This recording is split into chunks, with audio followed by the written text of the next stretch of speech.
Lo que ya conocemos, simplemente hagamos un pequeño resumen de lo que trata este capítulo. ¿Y qué hemos dicho en el capítulo? Que nosotros tenemos una civil que todavía no está construida y tenemos un terreno, ¿no? Aquí está nuestro terreno, es este de acá. Y en este terreno vamos a construir un edificio. Hay que decidir o medir o establecer, quizás es mejor palabra, lo que uno puede ver por debajo, lo que puede encontrar. Y hemos entendido que eso va a involucrar clasificación del suelo y los parámetros de deformación. Bien, luego decide hacer el diseño, la construcción y empieza con la excavación.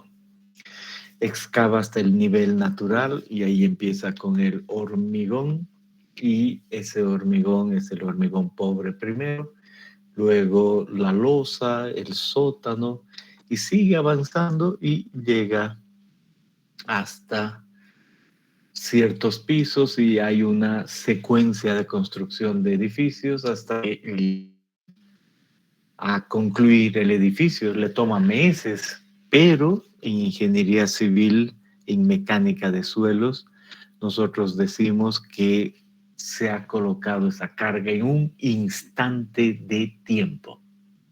Y conocemos esa carga en base a la estructura y las normas asociadas. Y se puede estimar ahora en séptimo con el número de pisos por 10 kilopascales y si va al fondo de una manera, pues es una carga bruta, total, es toda la carga, pero eso no quiere decir que sea la carga que produce asentamiento. Ahí hay que ver la diferencia entre efectivo final y efectivo inicial y funciona bien. Se calcula la carga neta. Con la carga neta hallamos incrementos de esfuerzos y luego sabiendo el incremento de esfuerzo y dependiendo la ecuación a realizar, calculamos el asentamiento en diferentes lugares y adicionalmente consideramos la construcción de al lado, la del vecino, por ejemplo, aquí, y decimos esa construcción involucra algo, el efecto del nuestro sobre el de al lado o juntos o lo que sea. Y el efecto que nosotros podemos tener sobre el vecino, ¿no? Entonces, varios cálculos se pueden hacer. Para eso hay que saber el suelo y normalmente ese es el estratificado y la clasificación y los parámetros de deformación. Hemos entendido que con eso vamos a poder calcular asentamientos inmediatos y de consolidación primaria. Todavía no hemos visto nada sobre consolidación secundaria. Y eso es gran parte de lo que hemos visto hasta ahora.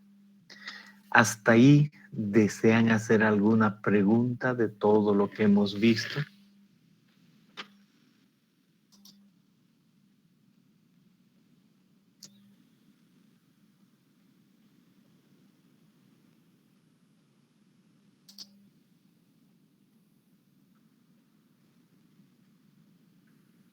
Bien.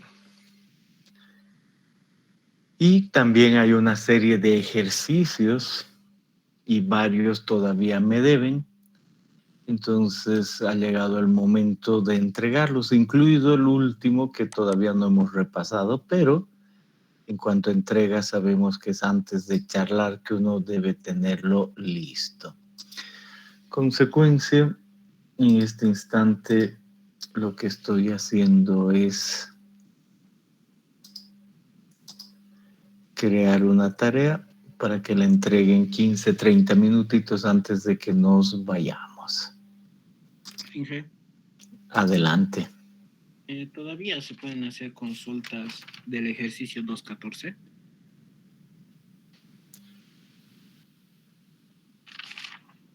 El 214, me recuerdo cuál es.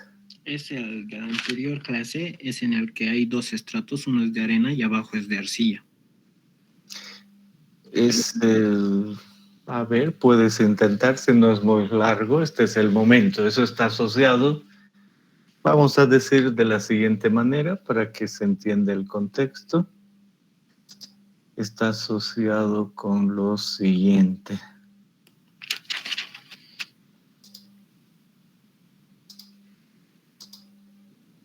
Dame solo un segundito. Con esto, ¿no? Que evidentemente un edificio solo tengo la foto, como este, realmente va en Cochabamba sobre suelos de este estilo, y para simplificar en un examen y un ejercicio, uno dice, vamos a poner solo dos estratos, por decir algo, estamos fundando este nivel, entonces uno de grueso y otro de fino, o al revés, ¿no? Si estamos fundando aquí, uno fino y otro grueso. Y ese ejercicio tiene eso. Entonces, ¿cuál es tu pregunta al respecto?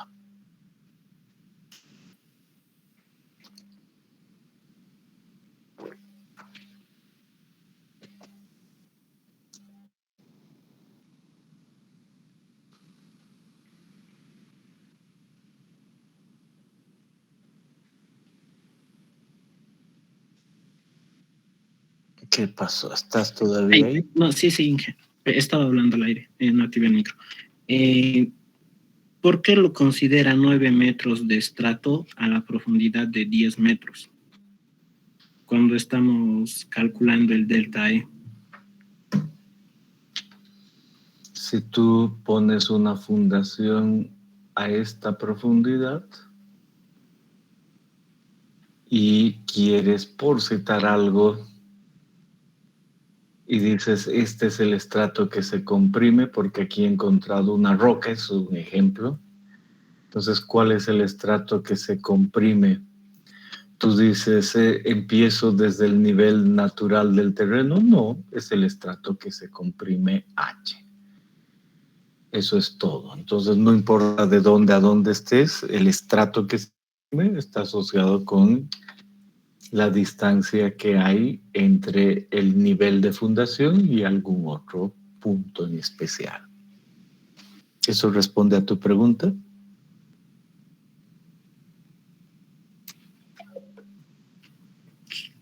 Sí, Inge. Voy a revisar.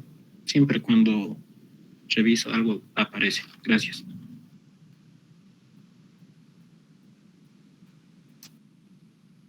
¿Alguna otra cosa?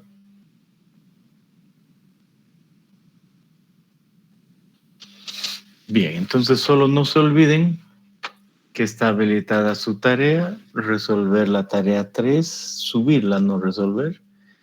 Ejercicios 2.7 a 2.15 hasta las 15:30. ¿En cuánto tiempo uno sube estas tareas? En máximo 10 minutos, pero por si acaso suceda algo, estén en otro lado, entonces hasta las 15:30.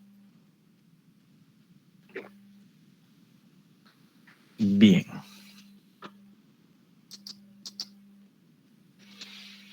Y después hemos dicho, una vez que hemos entendido esos asentamientos, necesitamos saber el tiempo que toma el de consolidación. El tiempo de consolidación, por lo tanto, todo es cuestión de utilizar la teoría de Terzaghi. Hemos analizado y definido aspectos ahí, tipos de carga. Hemos llegado a esta ecuación y hemos dicho esta es la que representa el tiempo de consolidación. Y luego hemos definido lo que es el grado de consolidación y el grado de consolidación promedio y las ecuaciones asociadas con ese grado de consolidación. Y todo consiste en utilizar una relación U en función de TV y vamos a tener el asentamiento en función del tiempo. Por supuesto, dependiendo del incremento de esfuerzo y por lo tanto de presión de poros, hay alguna variación. Y hay diferentes gráficas para aquello, hay que tener cuidado al usarlas, ¿no? Esa es la idea. Y eso queda resumido a estas gráficas, ¿no? Y queda resumido a utilizar la gráfica adecuada si uno va a usar una gráfica. Y ahí viene el ejercicio 2.15, que lo hemos explicado ayer, que han resuelto, lo tienen listo, ya lo están subiendo, algunos de ustedes ya lo han de haber subido. Y en ese sentido, si tienen alguna pregunta, este es muy, muy buen momento para hacer cualquier pregunta. Inge, una pregunta, bueno, dos preguntitas, por favor. Adelante.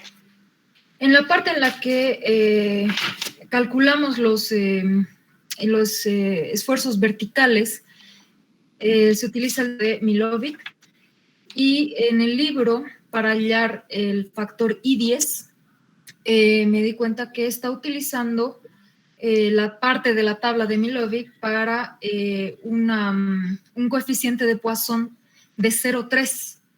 Pero en la tabla 2.5, que tenemos justamente la tableta que nos dan los coeficientes de Poisson para diversos suelos, ese 0,3 corresponde a un limo, y el que estamos analizando es una arcilla, que correspondería ya sea la arcilla no drenada, que creo que es este caso, de 0,5, y arcilla rígida no drenada, que varía de 0,1 a 0,2. Pero el 0,3 es para el limo. ¿Por qué aquí en esta resolución ha utilizado el 0,3, Inge? Muy bien. Evidentemente, repitiendo lo dicho, el suelo que se tiene aquí es una arcilla y ha sido clasificada y hallado así, y por eso define un EU que va a ser de comportamiento no drenado.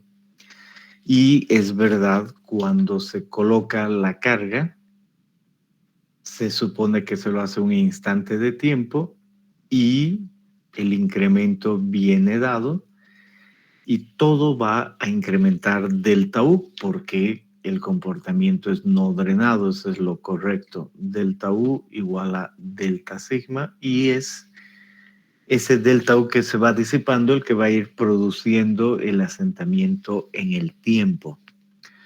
Consecuencia, si es que uno quiere hallar incrementos de esfuerzo asociados con esto, debería pensar en el estado no drenado. Y ese es el que después se va disipando. Por lo tanto, el coeficiente de Poisson en ese estado es 0,50. Y en esta tabla no hay un 0,50, hay un 0,45, el valor máximo. Entonces lo más lógico es ir al extremo de la tabla al 0,45 o 0,50, digamos, de esa forma. Y ese es el valor correcto para utilizar. Entonces tienes toda la razón. Coeficiente de Poisson, arcilla no drenada, 0,5. Bien, en este ejercicio dice, vamos a hallar ese incremento, este de acá, con el factor I10, y en alguna parte de estas, dice, evidentemente, para eso la condición de la tabla usada es 0,3. Y la pregunta es, ¿por qué utilizas 0,3? Es muy simple, porque es un ejercicio en el que no se ha cuidado, como en otros, todos los aspectos. Por eso no está bien tomar 0,3, debería haberse tomado 0,5. Es uno más de los que están en mi lista para pulir. Ya, listo, Inge, muchas gracias. Y última pregunta, Inge. Al momento de nosotros hallar lo que viene siendo el tiempo, el factor tiempo, necesitamos saber cómo varía la presión de poros, el delta mu. En el caso del libro, toma mi constante porque en el libro está asumiendo una doble drenaje, pero usted nos corrigió, nos aclaró eso en clases de que es solamente un drenaje porque es un hormigón arriba. Ahí se me surgió la duda en cómo saber cómo tomar esta variación cuando es constante o cuando varía linealmente. ¿Podríamos repasar esa parte, Inge, por favor, la variación de la presión de poros? Sí. Evidentemente, el dibujo que tenemos aquí nos ayuda a eso. Este otro también. Y decimos, y a ver si tengo el otro más, ya no me acuerdo, un segundito. No, voy a utilizar cualquiera de estos. Voy a utilizar este de acá. Bien, entonces acabamos de mencionar esto que está aquí, delta U es igual a delta sigma. Entonces, asumiendo que está bien calculado este valor, acabo de calcular el delta sigma. Y son estos puntos, con la salvedad que acabamos de decir, son esos puntos en el estrato. Muy bien. Y la idea, hipótesis, es que ese delta sigma calculado termina siendo el delta U. El delta U es delta sigma. Entonces, estos valores en este momento para tu pregunta, debes suponer que es la variación de delta U en función de la profundidad. Y es muy importante esa variación para poder determinar los tiempos, ¿no? Es clave. De hecho, hay que elegir figuras y por eso he puesto esta de acá. Esta de acá, si tengo yo cierta variación, drenaje en un sentido y de esta forma, o drenaje en doble sentido, ¿no? En dos direcciones, es muy, muy importante. Evidentemente, con relación a lo que les he dicho, en el hormigón no drena, pero si le pusiese una capa de grava, drena. Entonces, solo es cuestión de qué he hecho para que un problema tenga doble drenaje o simple drenaje. Entonces, si yo digo aquí en general asumimos en mecánica de suelos que va directo al hormigón no drenado, está perfecto. Pero si el problema dice drena a ambos lados, entonces decimos, le ha faltado decir que aquí hemos puesto una pequeña capa de grava y por eso el agua drena. Y cuando drena a ambos lados, agarro y digo, consecuencia, drena de la mitad hacia arriba y de la mitad hacia abajo, y esa es la altura de drenaje. Y ese es el primer punto. Y segundo punto, ¿cómo puedo considerar yo la distribución? Aquí en estos ejercicios lo que se hace normalmente es decir, creo que no tengo ninguna ecuación exacta para esto, pero lo que podría hacer es suponer que ahí hay una línea recta, que no es descabellado, por decir algo entre este punto y ese punto, y unir esas en una línea recta, y digo, equivale a aquello. Entonces, a un lado y al otro lado tengo un valor, el valor real delta U correspondería a ese como incremento constante, y puedo utilizar la gráfica asociada con doble drenaje sin ningún problema. Y si necesito el delta U, lo hallo como acabo de decir. Esa es la idea. La opción 2 es que yo tenga un estrato solo permeable aquí abajo, y si solo permeable aquí abajo y aquí es hormigón, entonces cambia mi situación, ya no puedo pensar en lo mismo. Borro acá y digo, en ese caso el incremento es el mismo y el incremento de delta U lo conozco, pero ahora toda esta altura de ahí a ahí es la altura de drenaje, porque el agua solo sale hacia abajo. Y aquí digo, uy, esto está medio recto, porque ¿qué ecuación habrá o qué gráfica? Creo que no he visto ninguna.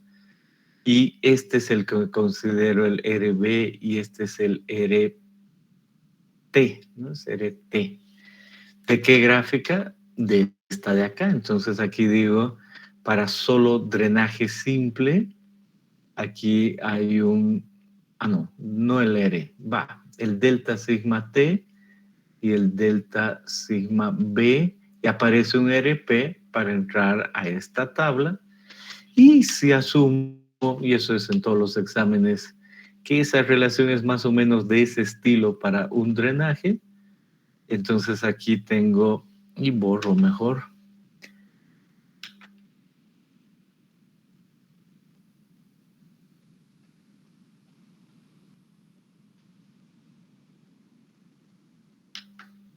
el delta sigma T y aquí el delta sigma B. Entonces inmediatamente me da una relación R, ¿qué? RP, RP. Y puedo usar esta gráfica porque es solo drenaje. Como está resuelto en el ejercicio, si es este, está perfecto. Si es ese, está perfecto. Solo tiene que pulirse hacia uno o hacia el otro las condiciones reales. ¿Eso responde a tu pregunta? Sí, Inge, muchas gracias. En este caso, en el libro, utiliza la tabla. ¿Es también válido usar la tabla? Sí, la tabla equivale a doble drenaje, a esto, ¿no? Ay, ay, ay. Como este es un caso que es simple drenaje, solo abajo, es la gráfica que está ahí arribita, es la que usamos, ¿no? En realidad, una vez que uno ve que es doble drenaje, ¿no? Es el que acabo de decir, es simple. Si es doble drenaje, entonces equivale a esta gráfica. Ya. Gracias, Inge. ¿Algún otro detalle? Ingeniero, buenas tardes. Buenas, adelante. Inge, una pregunta. Cuando una vez hallamos el asentamiento inmediato por consolidación primaria con el método odométrico, podría decirse, y luego lo aplicamos el criterio de Burland, ¿ese ya sería el asentamiento por consolidación primaria, Inge? Ese es el total. El criterio de Burland da el total. Ya. Esa era mi duda, Inge, porque luego hace un asentamiento total y luego hace unas de estas para hallar el asentamiento por consolidación primaria. Y sí, entonces, Inge, esa era mi duda. Gracias, Inge. Como es un método empírico, no es lo más correcto, es lo que aparece en el ejercicio. Debería ser lo más correcto calcular el SI y calcular el alfa SC asterisco, pero en concepto no está mal, ¿ok?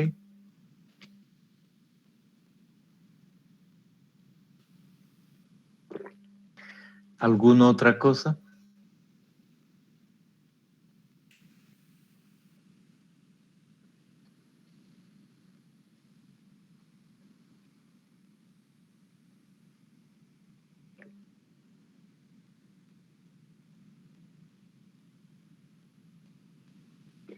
Bien.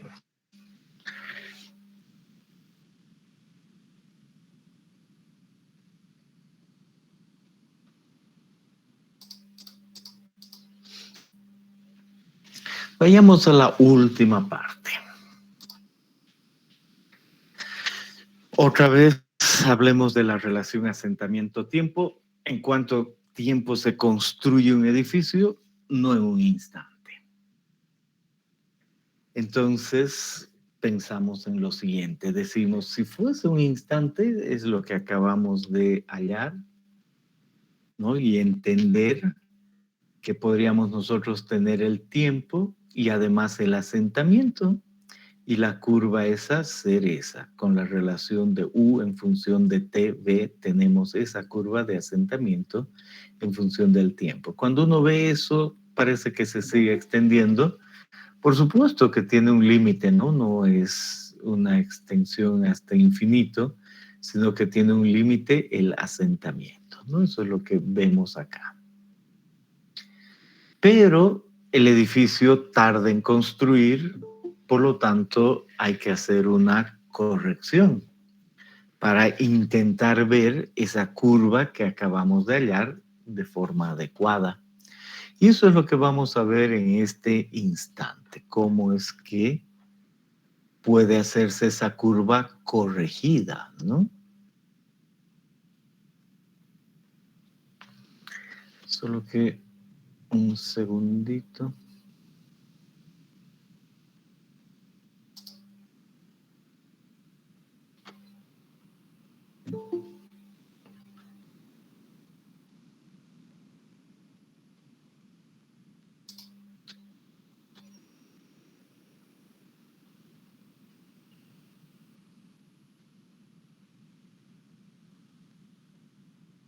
Bien, ahora sí. Vayamos a ver detalles. ¿Qué tenemos acá? Una gráfica también de tiempo y de esfuerzos totales. Y dice esfuerzos totales positivos y este lado esfuerzos totales negativos, ¿no? Se ve aquello. Y eso solo quiere decir que vamos a poder ver algunas ideas generales. ¿Cómo se empieza un edificio? Hemos visto varias fotos de aquello, hemos repetido muchísimas veces.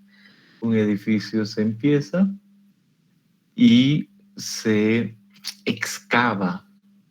Entonces el esfuerzo total va disminuyendo hasta el final de la excavación. Ha pasado un tiempo, no es un tiempo cero. Y a continuación empieza a ponerse el hormigón y como hemos visto empieza a construirse el edificio. Y por supuesto no es que se pone toda la carga en la base y luego en el primer piso y luego en el segundo.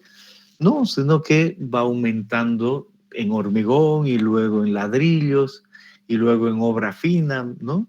Y va cargándose de esa manera. Entonces entiendo que la carga total aumenta hasta que llega un momento en que el anterior he excavado y el anterior. Y a partir de ese momento, la carga total empieza a ser mayor a la que ha habido antes.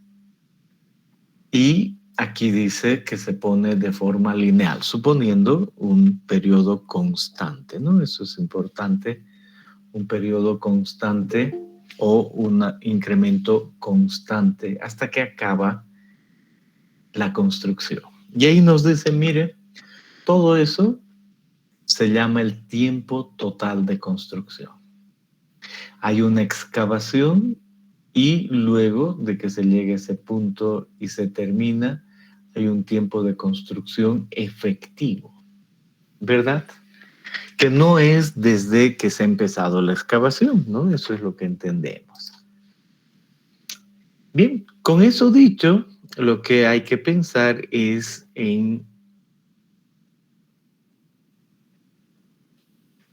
cómo corregir esa curva sabiendo que hay un tiempo de construcción efectivo.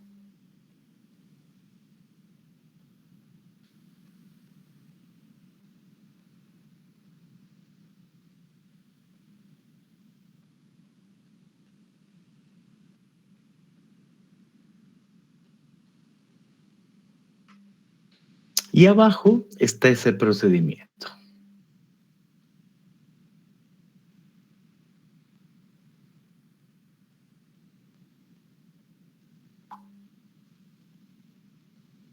Veamos el procedimiento.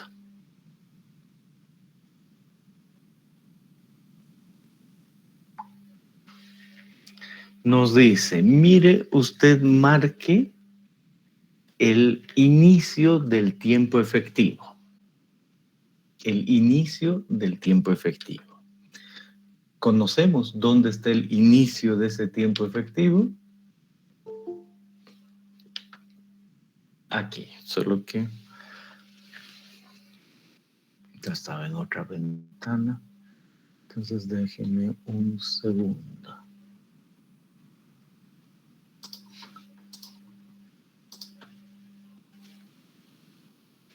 Ahora sí. Entonces digo, ese inicio lo conozco, está aquí, y ahí empiezo mi gráfica. ¿Qué gráfica pongo? Una de asentamiento en función del tiempo. Ahí, en ese periodo de inicio. Y ahí supongo que voy a colocar en un instante de tiempo la carga. Si coloco en un instante de tiempo es lo que han hecho en el anterior ejercicio. Hallar una relación de U en función del factor tiempo TV y para un tiempo dado asociado con TV,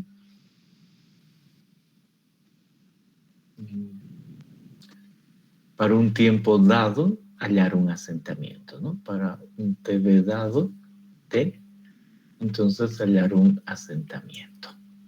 Y es un asentamiento de consolidación, entonces ahí aparece el asentamiento en función del tiempo y determino esta curva. Es lo que he hecho la clase anterior. Claro, no para tantos puntos, solo para algunos. Y vamos a imaginarnos para que la curva sea más real, que eso es todo. Ahí acaba porque tiene un fin, ¿no? Y un valor claro final. Entonces ahí está nuestra curva de tiempo asentamiento con todas las hipótesis que conocemos.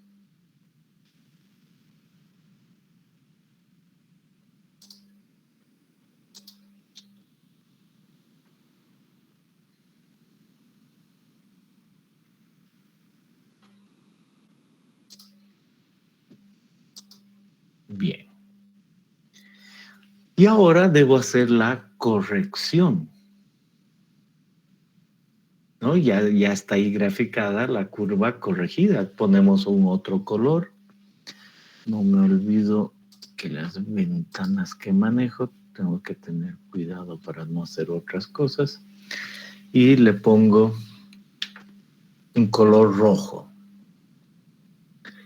Y para esta otra curva tomo este último punto y digo, ahí ha acabado el tiempo de construcción efectivo. Ese tiempo de construcción efectivo está aquí en el tiempo. Puede ser 5 meses, lo que sea, ¿no? Y trazo una línea, aquí se nota claramente, una línea que sea vertical. Ahí está mi línea. Y digo, bueno, conozco ese tiempo y ahora voy a calcular la mitad de ese tiempo. Aquí está 1/2 de ese T1, 1/2 de T1. Y ahí he encontrado un otro punto y trazo una vertical y cuando trazo la vertical llego a este punto de la curva que ya la tenía ahí. Y ahora trazo una horizontal. Junto con la vertical anterior acabo de determinar un punto. Y digo, ese punto está en la curva corregida. Punto en la curva corregida. Por lo tanto, ahora lo único que hago es desplazar esta curva del punto P al punto Q.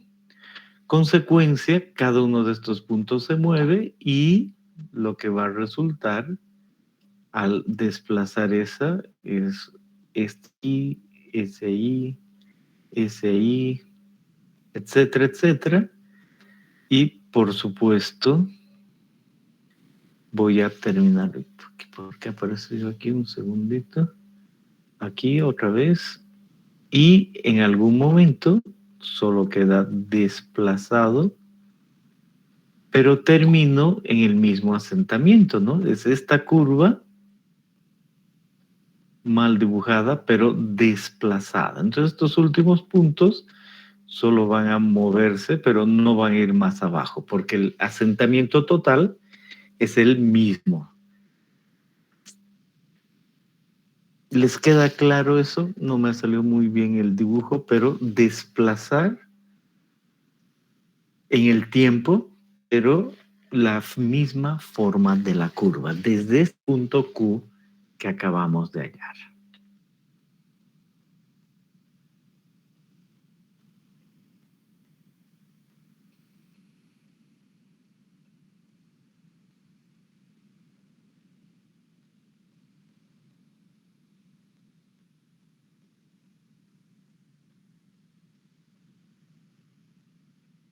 ¿Y qué se hace en la primera parte?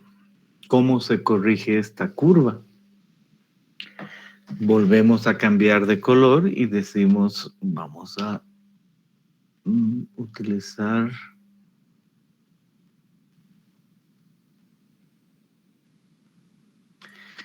este color y escogemos cualquier tiempo t y sacamos un medio de ese tiempo t. Y por un medio de t pasamos una vertical, luego una horizontal, hasta esta última línea asociada con el tiempo de construcción efectivo. Y después uno esos dos puntos con una línea y donde toca la vertical de t he encontrado un punto. Y hago lo mismo para varios puntos. Entonces puedo conocer la curva corregida en esta primera porción.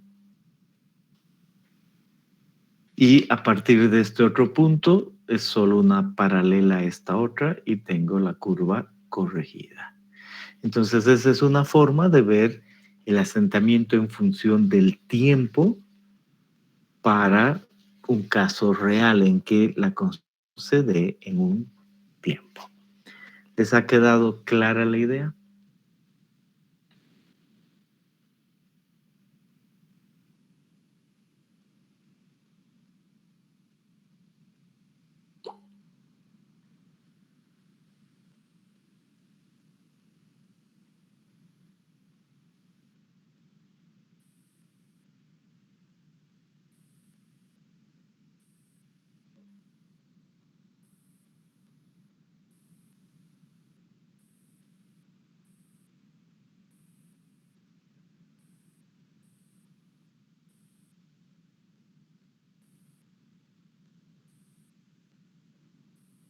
Bien.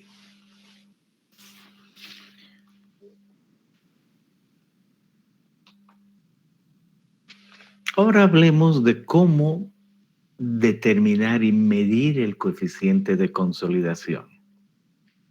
Recordemos que nosotros hemos sacado muestras de arcilla, las hemos puesto a nuestro consolidómetro, ¿no? Y en el consolidómetro hemos dicho, yo tengo una carga de 12.5 kilopascales y encuentro la deformación en función del tiempo. Luego tengo una carga de 25 kilopascales, luego una de 50, luego una de 100, luego de 200, 400, 800 y en todas tengo la deformación en función del tiempo. Entonces, para cada uno de estos incrementos puedo yo ver la gráfica que está aquí.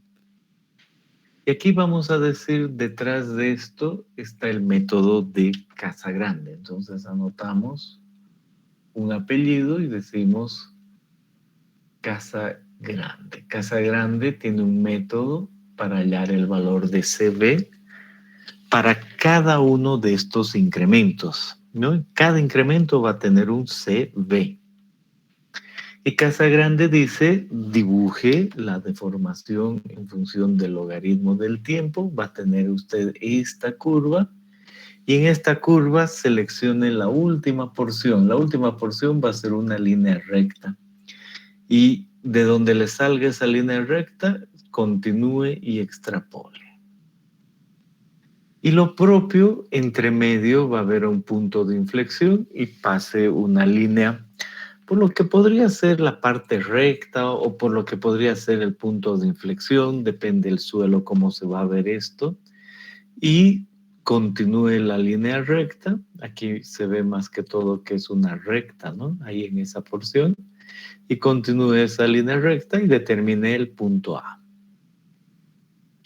Y ese es el verdadero punto que representa el 100% de la consolidación. Eso es lo que dice Casagrande, el punto que representa el 100% de consolidación. Por eso se asocia con ese punto A un valor de D100.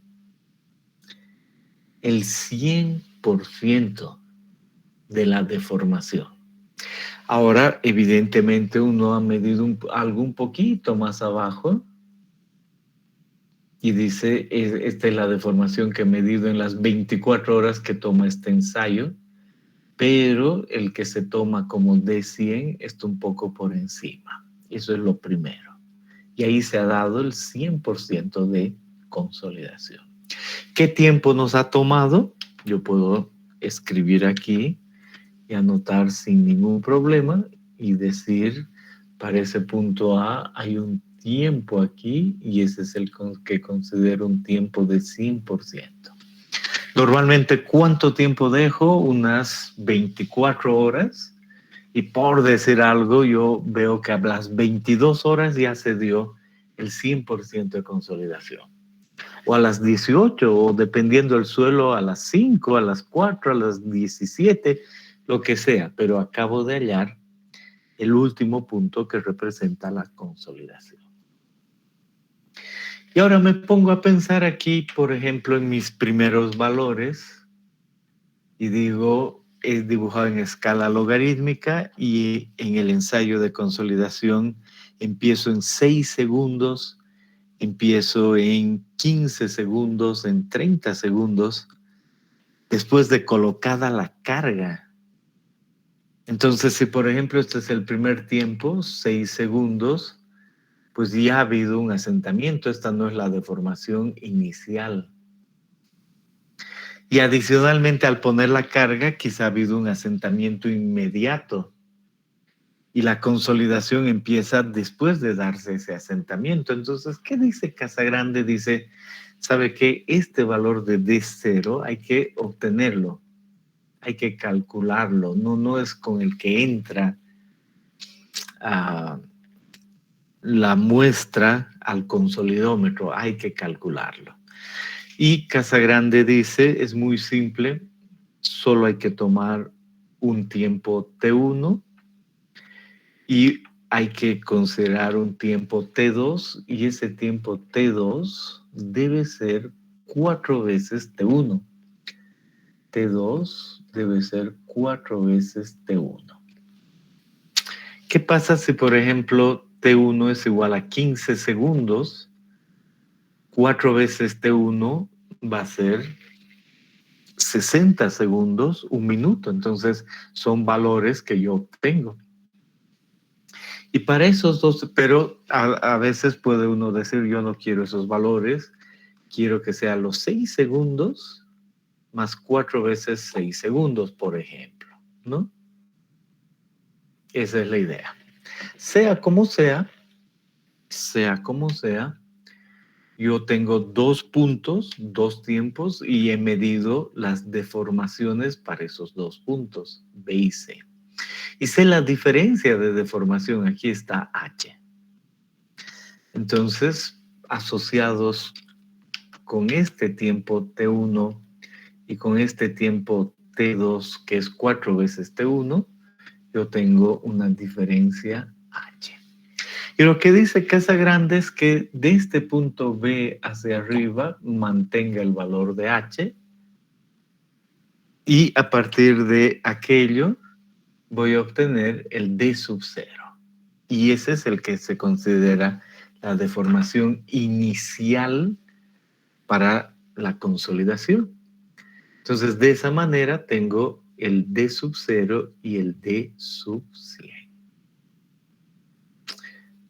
¿Hasta ahí les ha quedado claro? ¿Alguna pregunta?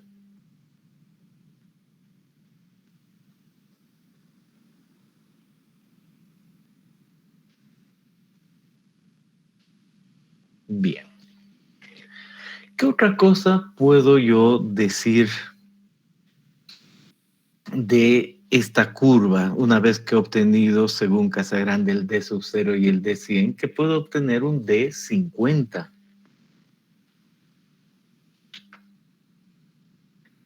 Y un D 50 está asociado con el D 0 más el D 100 dividido entre 2. Aquí en su libro dice menos es más. El D0 más el D100 entre 2 me lleva exactamente a la mitad, al D50. Y una vez que conozco el D50, yo puedo entrar a la curva que he medido de laboratorio e inmediatamente tengo el T50.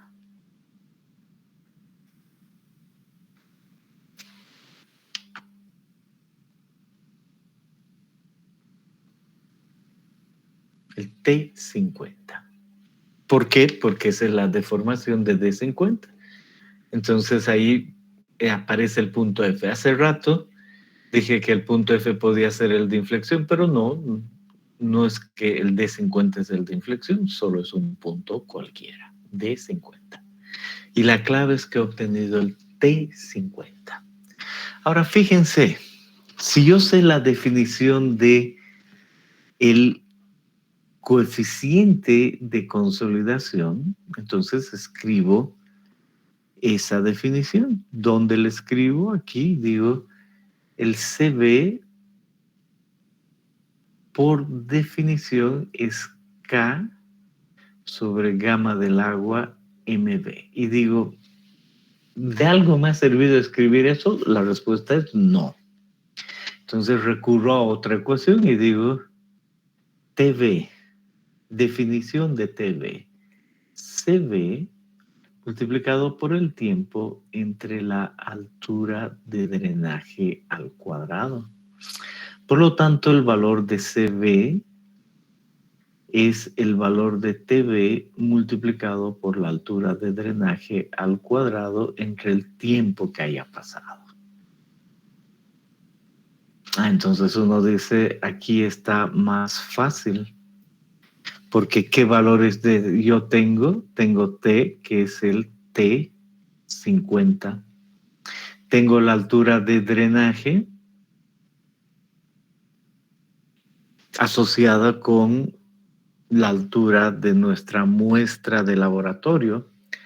Y tengo un TV en doble drenaje, porque siempre un consolidómetro tiene doble drenaje, asociado con el U 50%, porque estoy hallando el 50%. Entonces noten que con esos datos puedo yo hallar el valor de CB para ese incremento de esfuerzo. Esa es la manera en la que se procede utilizando el método de Casagrande.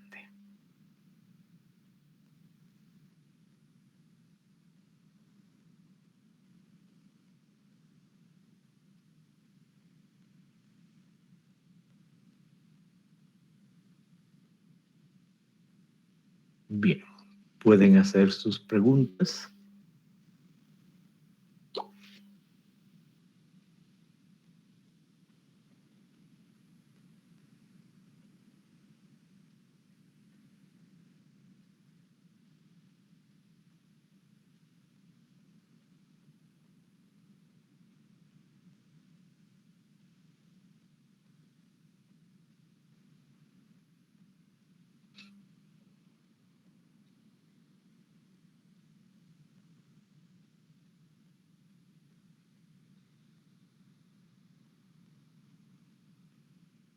Bien. Ahora resulta que en algunos suelos, mientras más limoso sea, esta porción no es difícil, no es fácil de ver. ¿no? O sea, una arcilla perfecta luce así, pero otros no se ven bien. Entonces ahí aparece otra persona, Taylor. Entonces igual anotamos y decimos otro autor, King Taylor, apellido. Y él dice, en lugar de dibujar en función de el tiempo en escala logarítmica, dibuja en función de la raíz del tiempo. La deformación en función de la raíz del tiempo. Entonces, para una carga aparece una de estas, para otra carga lo propio, una de esas. Y la curva luce así. Antes lucía así. Esa misma curva ahora luce así en función de la deformación y en función de la raíz del tiempo. ¿Y qué dice Taylor? Dice, mire esta porción, esta primera, que podría ser difícil de ver en algunos suelos. Es una línea recta y une esa línea recta y primero determine el punto A y el punto B. Es unir esas líneas rectas. Y como conoce el punto B y conoce cuál es el origen, sabe el valor de OB. OB es un valor conocido.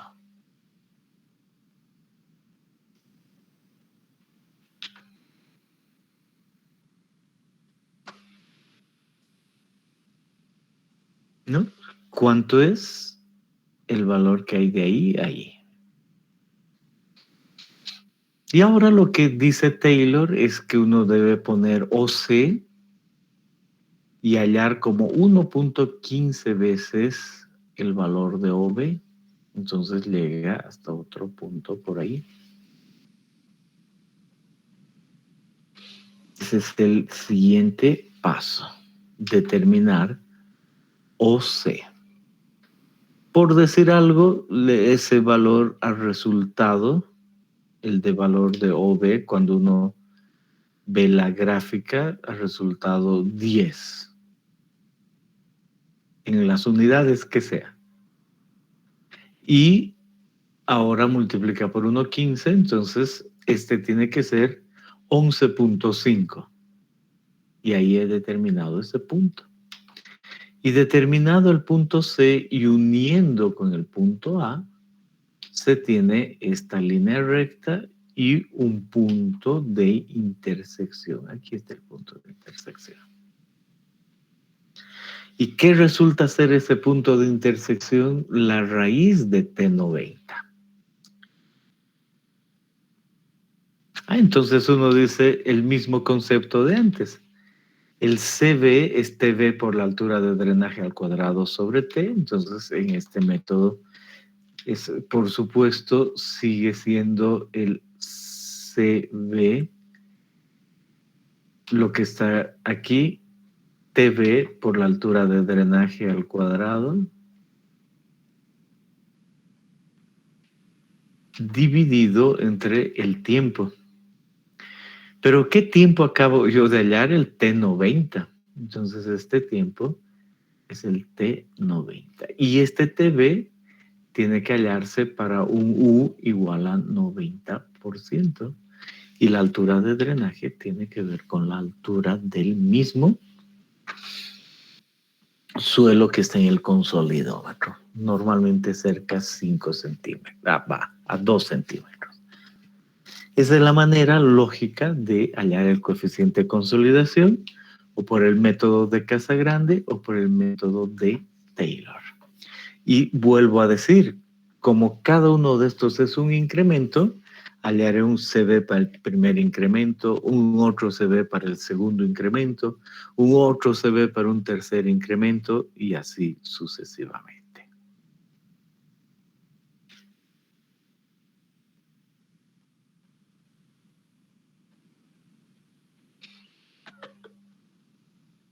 Bien. ¿Qué otra cosa puedo mencionar? Puedo decir que estos valores de CB que salen del laboratorio, adicionalmente pueden ser estimados. Siempre funciona así, ¿no? estimados en base a ciertas propiedades.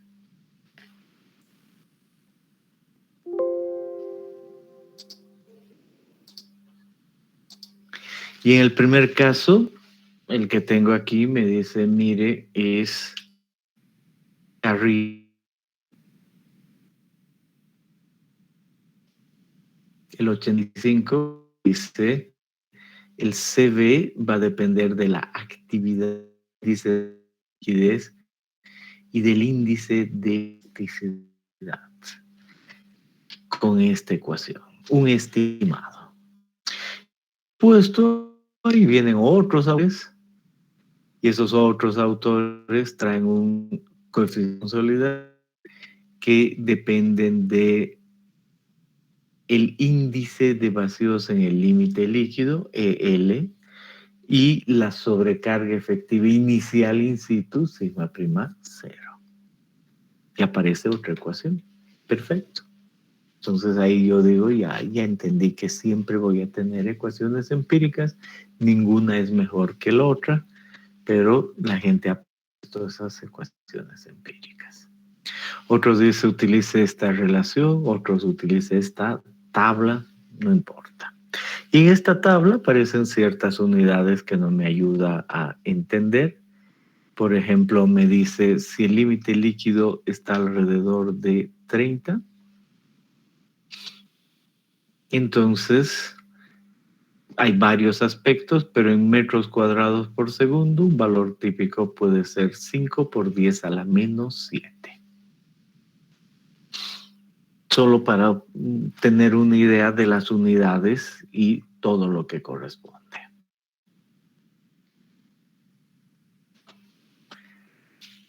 Hay otras gráficas, esta de acá, que dice en función del límite líquido, puede subir y hallar el CV.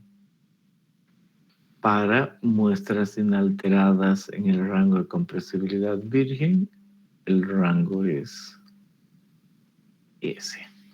Y es solo un estimado, ¿no? ¿Preguntas con relación a esto?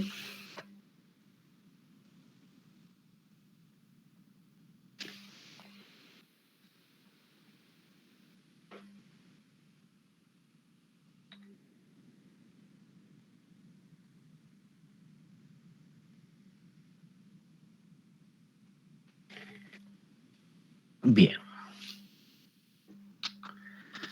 Hablemos de asentamientos tolerables. Y para hablar de asentamientos tolerables, déjenme ver cómo anda nuestra tarea.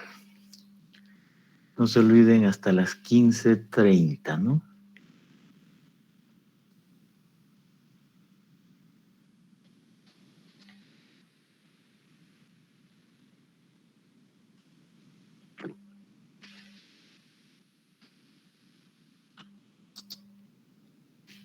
Bien. ¿Qué tenemos aquí? Podemos pensar que esa es una edificación. Y uno dice, ¿dónde está la edificación? Porque tiende a ver esto como una losa en planta, pero no. Puede uno imaginarse que esta es una puerta.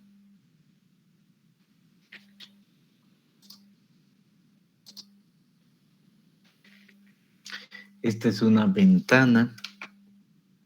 Otras ventanas, otra puerta. Y el edificio tiene cierta altura que aquí dice H, puede ser muy, muy alto.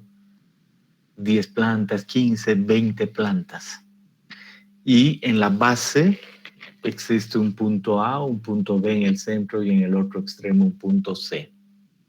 La longitud total es L y entre A y B una longitud BA y entre B y C una longitud BC. Conocemos dónde están esos puntos. Y hacemos el cálculo de asentamientos. Y dependiendo lo que conozcamos o usamos programas para introducir estratos, lo que sea, o rigideces de la fundación, llegamos a la conclusión de que el asentamiento en A es un SA y lo subrayamos, hay un SA. Y el asentamiento en B es SB y en C, SC. hay 3 asentamientos que calculamos. Y ahora nos preguntamos y decimos, ¿habrá algún diferencial de asentamientos? Y la respuesta es claro que sí. Hay un diferencial de asentamientos. Y cuando voy a ver el diferencial, por ejemplo, hay un delta de asentamiento entre B y A, y hay un delta de asentamiento entre B y C. Y a eso se llama asentamiento diferencial. Los primeros eran el asentamiento total en cada punto, pero solo con ese concepto puedo hallar yo un asentamiento diferencial. Y además puedo hacer una comparación entre el asentamiento diferencial y la longitud. ¿No? Puedo yo decir, ¿qué pasa si es que simplemente hago el delta de asentamiento entre BA, entre la longitud de BA? Se nota que mientras pequeña la longitud va a tener más influencia en la estructura del edificio, y mientras mayor L, esa misma diferencial va a tener menor influencia sobre el edificio. El máximo, dice aquí, debe ser 50. Interesante, ¿no? Entonces ahí está lo tolerable. Eso me asegura, esta investigación de estos autores me asegura que voy a estar tranquilo con esos asentamientos tolerables. Pero además en verde me dice, también tiene que cuidar los asentamientos diferenciales. Entonces esta tabla también tiene aspectos para cuidar con relación a los asentamientos diferenciales. ¿Qué son los asentamientos diferenciales? Entre 2 puntos, un asentamiento menos el otro. Ese es un diferencial. Y aquí me vuelve a decir, para arcillas o arenas hay diferentes valores, para fundación aislada o losa de fundación lo propio, pero en este caso se toman los mismos valores y dice entonces, para arcillas máximo el diferencial debe ser 35 y para arenas el diferencial máximo debe ser 25. Y si cedo de aquello, voy a tener problemas. Problemas en la estructura, grietas, etcétera. Vamos a dejar hormigón esas cosas. Aquí solo entiendo eso último. Y por último me dice la distorsión angular, el agrietamiento. ¿A qué se refiere eso? A valores asociados con el diferencial en una longitud. Y dice aquí, tome 1/300. Si la memoria no me falla, este debería estar al medio, tanto para fundación aislada como losa de fundación, 1/300. En otras palabras, el ver este delta de asentamiento entre 2 puntos y la longitud entre esos 2 puntos no debe ser más que 1/300. Y esa es la manera en la que también he cuidado el agrietamiento, esto que es la distorsión angular. Y listo, ahí está definido el tolerable.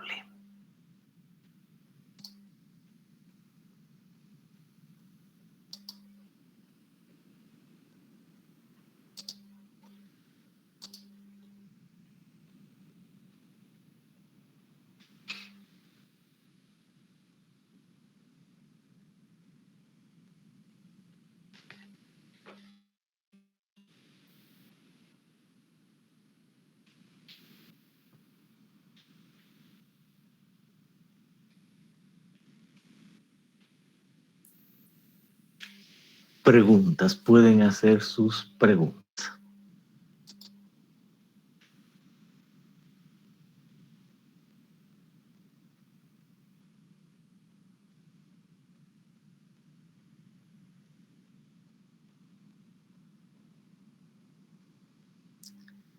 Ingeniero, Adelante. una preguntita muy aparte de esto, que va con el tema de la tarea. Cuando yo estaba poniendo o rellenando el formulario, la parte donde te pide ya a decir que sí has cumplido todos los ejercicios y todo eso, en esa parte le puse siguiente y no me dio la opción de subir el respaldo, o sea, la tarea, y se mandó así automáticamente y ahora no sé dónde subirla. No, realmente no es que sucede en eso de que se manda automáticamente y todas esas cosas, ¿no? Sí, es extraño, yo también pensé que tenía un apartado para subir el respaldo, pero le puse siguiente y me pone el siguiente mensaje que ya no se aceptan más respuestas en el formulario y ese detalle. A ver, tus compañeros te van a decir si tiene ese apartado o no. ¿Alguno puede ayudarnos? Por ejemplo, Lenar Gareca, ¿en el tuyo también le faltaba? No, ingeniero, aparecía para subir el respaldo.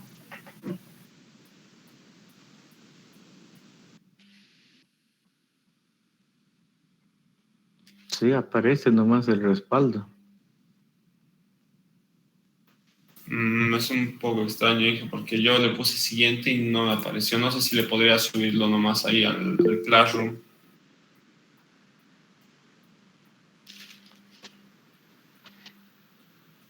Pero eso tenías que haberme dicho hace 50 minutos, ¿no? ¿Por qué solo me dices ahora?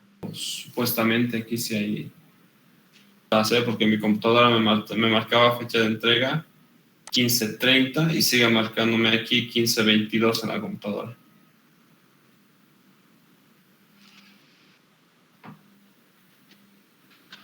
A ver, dame un segundito.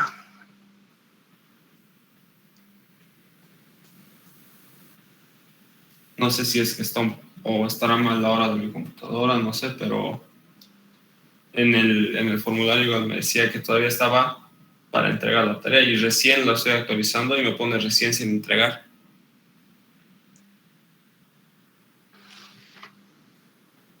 Sin entregar o entregar en el Classroom es lo de menos.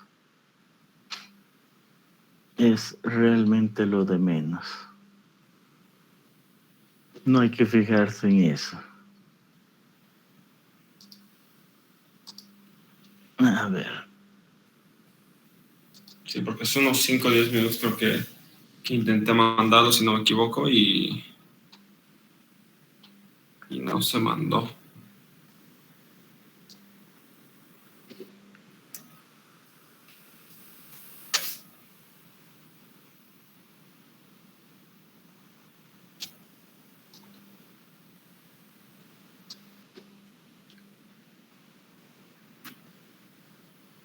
Aceptar algunas otras tareas, vamos a asumir que fue un asunto de Classroom o lo que sea, y pueden volver a enviar.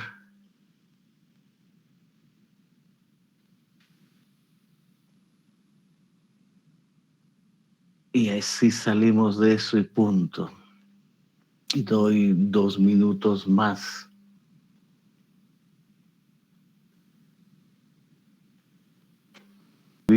En este. Intenté La última diapositiva es esta: asentamiento por consolidación secundaria.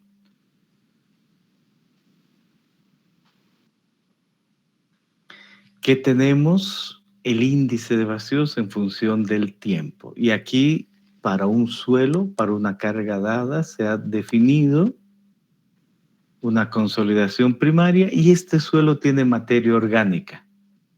Entonces aparece una consolidación secundaria. Igual que en el método de Casagrande, se toma esta porción recta, esta otra, y ahí aparece un punto B, y ese es un E100, el fin de la consolidación primaria. Pero hace rato era deformación y tiempo, aquí el índice de vacíos.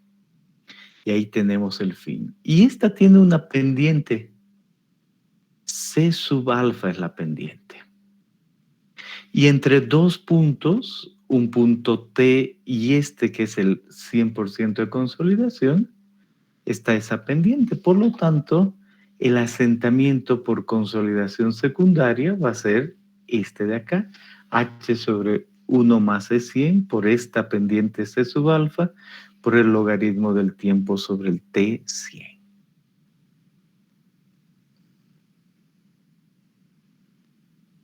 Entonces, en secundario, yo le puedo decir esto de acá, ¿no?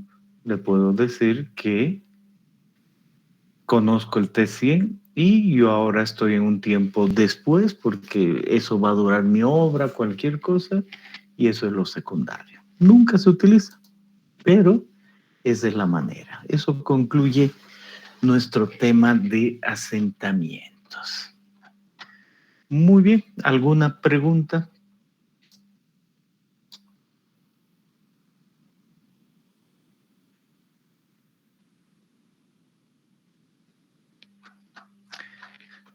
Quedamos ahí. ¿Cuál es nuestra siguiente clase? ¿Alguien nos hace recuerdo? Lunes 12:45, Inge. Gracias. Lunes 12:45, la clase perdida la recuperamos el lunes. Tengan muy buen fin de semana.